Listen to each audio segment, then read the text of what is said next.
좋으신 하나님이 주시는 은총과 또 평화가 사랑하는 여러분들에게 있기를 빕니다. 에스겔서 강의 20번째 시간입니다. 믿음 생활을 하다 보면 하나님을 원망할 때가 있습니다. 원망하게 되는 때는 우리의 삶에 뭔가 문제가 생겼을 때이겠죠. 그 문제란 것이 어려움, 시험, 고난 등과 같은 것들입니다. 내 실수와 잘못으로부터 비롯된 일이든 나와 상관없이 일어난 일이든 마지막에는 누군가에게 책임을 전가하고 싶어집니다. 고통과 고난의 무거움을 회피하고 싶은 마음 때문입니다. 이 마음을 믿음 없음으로 정죄하고 싶지는 않습니다. 고통과 고난 앞에서 의연할 수 있는 사람이 몇이나 있을까요?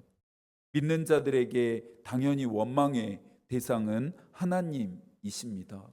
있는 원망, 없는 원망을 한참이나 하다가 정신이 들어 깨닫게 되는 것은 하나님은 한 번도 실수하지 않으신다는 것이고, 그래서 하나님께 문제가 있는 것이 아니라 결국에 나에게 문제가 있다는 사실을 발견하게 됩니다.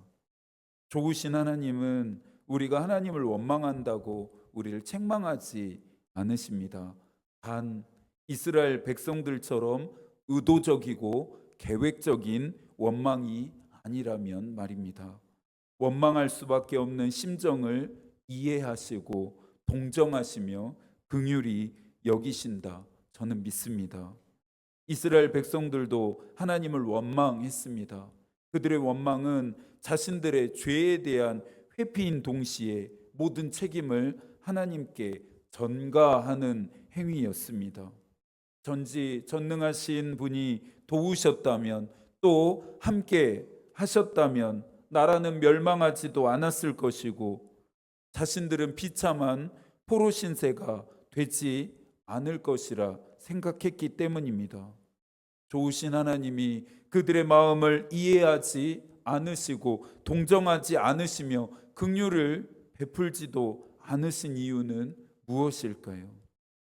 이 모든 것은 이스라엘 백성들의 죄악 때문이었고, 예언자들을 통해 꾸준하게 경고했음에도 이들이 듣지 않아서입니다. 하나님의 심판은 어느 날 갑작스럽게 임하지 않습니다. 이스라엘을 향한 심판도 그랬습니다. 돌이킬 시간을 주셨고 돌아설 기회도 주셨습니다. 회복하고 살 수 있는 골든타임을 놓친 것은 전적인 그들의 선택 때문이었습니다. 앞선 19장에서는 이스라엘 지도자들의 죄악에 대한 심판을 노래한 애가였다면, 오늘의 본문인 20장은 이들이 통치하는 이스라엘 전체의 죄악과 또 이스라엘 전체를 향한 심판의 이야기입니다. 3절의 말씀을 함께 읽겠습니다. 인자야 이스라엘 장로들에게 말하여 이르라. 주 여호와께서 이같이 말씀하셨느니라. 너희가 내게 물으려고 왔느냐? 내가 나의 목숨을 걸고 맹세하거니와 너희가 내게 묻기를 내가 용납하지 아니하리라. 주 여호와의 말씀이니라. 8장과 14장에서 장로들이 하나님 앞에 나온 것과 유사한 장면입니다. 주일 오전 예배 시간에 들으심의 은혜를 나누었습니다. 그런데 하나님은 이스라엘 장로들이 묻는 것을 용납하지 않으실 뿐만 아니라 대답조차 하지 않으십니다. 이스라엘 장로들이 하나님께 어떤 질문을 했는지는 알 수 없습니다. 질문하는 장로들에게 하나님은 오히려 그들의 조상들이 벌인 가증한 일을 알게 하십니다. 이 가증한 일을 알게 하신 이유는 이것을 반면 교사 삼아 같은 심판을 받지 않기를 바라시는 마음 때문이었습니다. 조상들이 벌였던 가증한 일을 살펴보면서 주목할 만한 표현이 있는데요. 7절과 8절에 나오는 눈을 끄는 바입니다. 8절입니다. 또 그들에게 이르기를 너희는 눈을 끄는 바 가증한 것을 각각 버리고 애굽의 우상들로 말미암아 스스로 더럽히지 말라. 나는 여호와 너희 하나님이니라 하였으니. 개역 개정은 눈을 끈다로 번역한 것을 새 번역은 눈을 판다로 번역했습니다. 가증한 것들의 눈을 팔았다라고 생각하니 이스라엘 백성들의 조상들이 벌인 가증한 일이 더 명확해지는 것 같습니다. 어린 시절 학교를 다닐 때 선생님들께 참 많이 들었던 말 중에 하나가 해찰하지 말고 열심히 공부하라는 것이었습니다.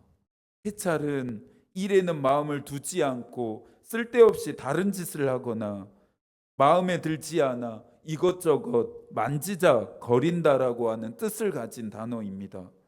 하나님은 이스라엘 백성들이 하나님께 마음을 두지 않고 쓸데없이 다른 짓, 즉 죄를 짓는 것을 금지하셨고 말씀하신 것 외에 다른 것에 정신이 팔리는 것도 경고하셨습니다.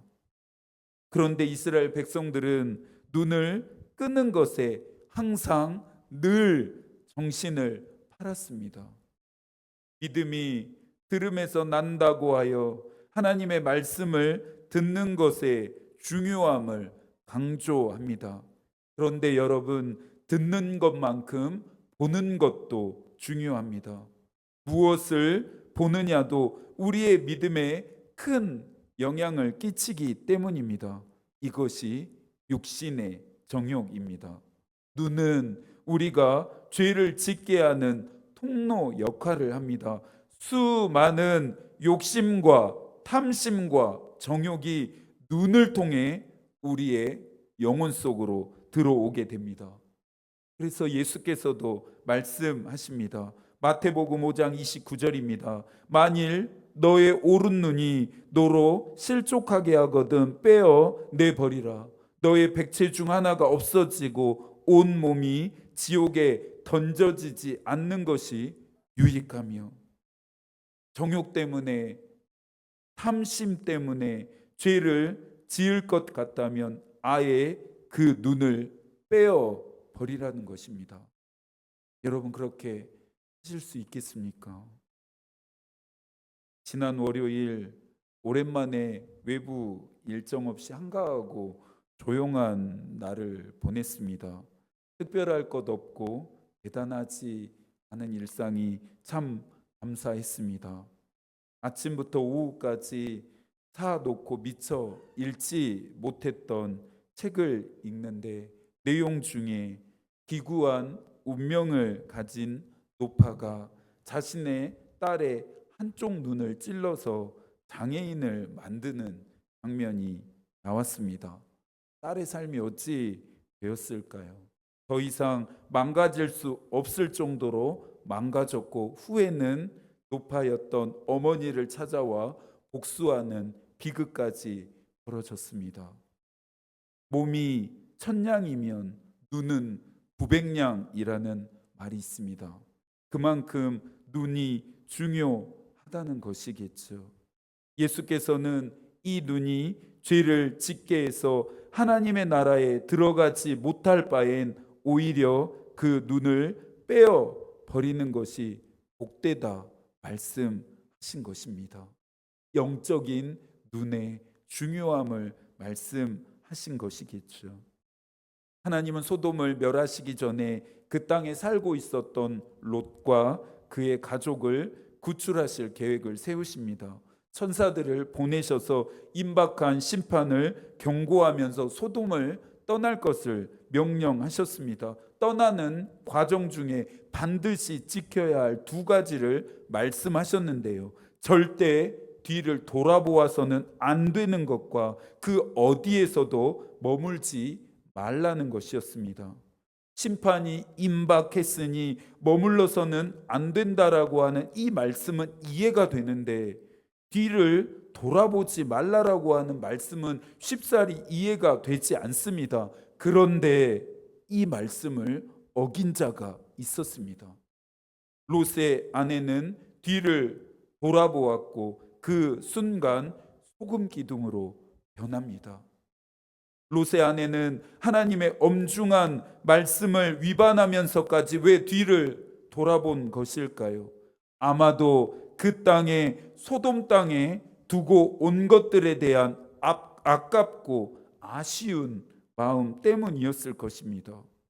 육신의 정욕은 이처럼 눈앞에 닥친 임박한 심판 앞에서도 뒤를 돌아보게 할 만큼 강력합니다. 롯의 아내만 그런 것이 아닙니다. 우리 역시 보는 것에, 육신의 정욕에 눈이 끌리고 또 정신이 팔립니다. 정욕은 영의 일이 아닌 육의 일을 따르게 하기 때문에 무섭습니다. 말목을 자른 김유신의 이야기 기억하시죠? 유신은 천관이라고 하는 기생에게 마음을 뺏겨서 그 집에 문지방이 닳도록 방문했습니다. 뒤늦게 이 사실을 알게 된 유신의 어머니는 크게 화를 내며 꾸짖습니다.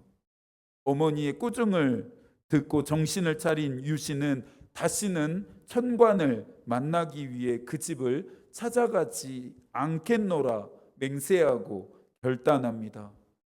그러던 어느 날 술에 취한 채 말을 타고 가던 유신이 잠이 들었는데 깨어보니 천관의 집 앞에 와 있었습니다.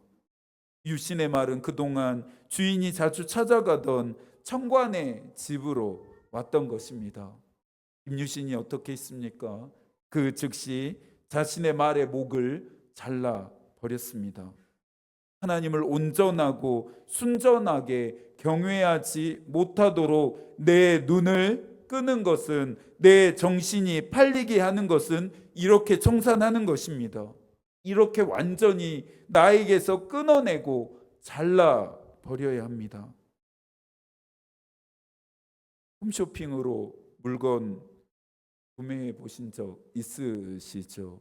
TV를 볼 때마다 많은 홈쇼핑 채널 수에 놀라곤 합니다. 홈쇼핑 채널의 흡입력이 얼마나 강력한지 여러분들도 경험해 보셨을 텐데요. 홈쇼핑 채널을 보고 있으면 불과 몇 초 사이에 무엇인가에 홀려서 결제하고 싶은 충동을 느낍니다. 올해 마지막 방송이라는 둥, 다시는 이 가격에 이 상품을 만날 수 없다는 둥, 몇십만 원에 이르는 사은품까지 준다는 등 구매하지 않으면 안 되겠다라고 하는 사명감 같은 것이 불쑥 생겨납니다. 저는 판매하는 물건에는 관심은 없고 쇼 호스트들을 유의해서 보곤 하는데요. 어쩌면 저렇게 잘 팔 수 있을까 경탄합니다. 나도 저렇게 복음을 잘 팔고 싶다는 간절함이 생깁니다.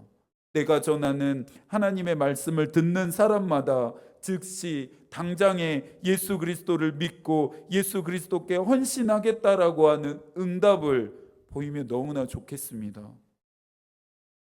홈쇼핑 이 채널을 통해 보는 것이 우리에게 얼마나 큰 영향을 미치는지를 깨닫게 됩니다. 물론 물건을 구매하는 일 자체가 죄악이다 말하는 것이 아닙니다. 영적인 영향력에 대해 지금 말하고 있습니다.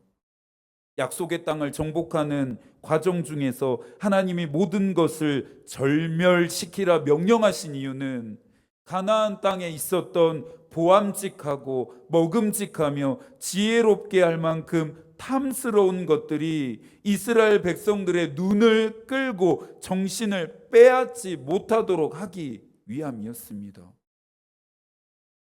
이스라엘 백성들이 끊임없이 범죄했던 이유는 눈을 끄는 것과 마음과 정신을 빼앗아 가는 것들을 끝까지 청산하지 않아서입니다. 사랑하는 여러분, 여러분의 눈을 끄는 것을 주의하고 정신을 빼앗는 모든 것은 경계하십시오. 사막의 교부들은 육신의 정욕 안목의 정욕, 이생의 자랑으로부터 끌림받고 빼앗김 당하지 않으려고 깊은 사막과 동굴 속으로 떠났습니다. 금욕적이고 극단적인 생활을 통해서 오직 또 오롯이 하나님께만 집중하기 위해서입니다. 사랑하는 여러분, 하나님만을 바라보십시오. 하나님만을 생각하십시오. 그리고 하나님께 기도하십시오. 고린도후서 10장 5절입니다. 하나님을 아는 지식을 가로막는 모든 교만을 쳐부수고 모든 생각을 사로잡아서 그리스도께 복종시키십시오. 여러분의 영혼뿐만 아니라 육체까지도 온전히 그리스도를 향하게 되기를 소망합니다. 44절의 말씀도 함께 읽겠습니다. 이스라엘 족속아, 내가 너희의 악한 길과 더러운 행위대로 하지 아니하고 내 이름을 위하여 행한 후에야 내가 여호와인 줄 너희가 알리라. 주 여호와의 말씀이니라. 이렇게까지 말씀하셔도 이스라엘 백성들은 복종하지 않습니다. 그렇게까지 복종하지 않는 이스라엘 백성들을 위해 하나님이 포기하지 않고 일하시는 이유는 하나님의 이름을 위해서입니다. 이것은 에스겔서의 주제인데요. 하나님은 온 세계 가운데 하나님의 하나님 되심을 드러내십니다. 이 목적이 오늘 말씀을 듣는 우리에게 중요한 이유는 이스라엘 백성의 역사에 개입하신 하나님은 우리의 삶에도 개입하셔서 그분의 목적을 이루어 가시기 때문입니다. 우리는 실패하지만 하나님은 실패하지 않으십니다. 나는 실수하지만 하나님은 실수하지 않으십니다.